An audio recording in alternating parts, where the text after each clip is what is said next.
আজ পূর্ব মেদিনীপুর সফরে মুখ্যমন্ত্রী 3 দিনের দীঘা সফরে মমতা বন্দ্যোপাধ্যায়।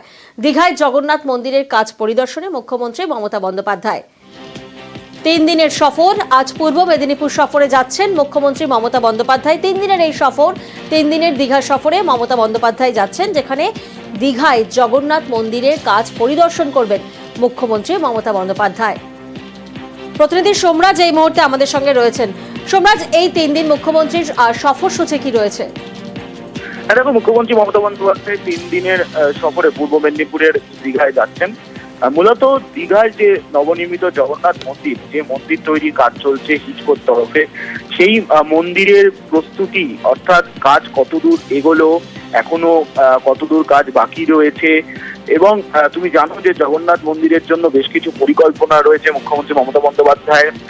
সেই পরিকল্পনা অনুযায়ী আর কাজ করতে কতদিন সময় লাগবে, গোটা বিষয়টি নিয়ে পর্যালোচনা করবেন মুখ্যমন্ত্রী মমতা বন্দ্যোপাধ্যায়।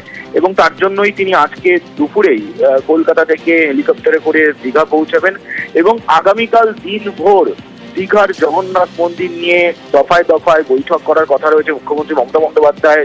মুখ্য সচিব সহ রাজ্য প্রশাসনের কয়েকজন শীর্ষ আধিকারিক তারাও আগামীকাল দীঘায় পৌঁছাবেন এবং তাদের সঙ্গে দফায় দফায় বৈঠক করবেন মুখ্যমন্ত্রী মমতা বন্দ্যোপাধ্যায় জগন্নাথ মন্দিরের নির্মাণ কাজ নিয়ে, এবং তারপর বৃহস্পতিবারই তার কলকাতায় ফিরে যাওয়ার কথা রয়েছে। বেশ।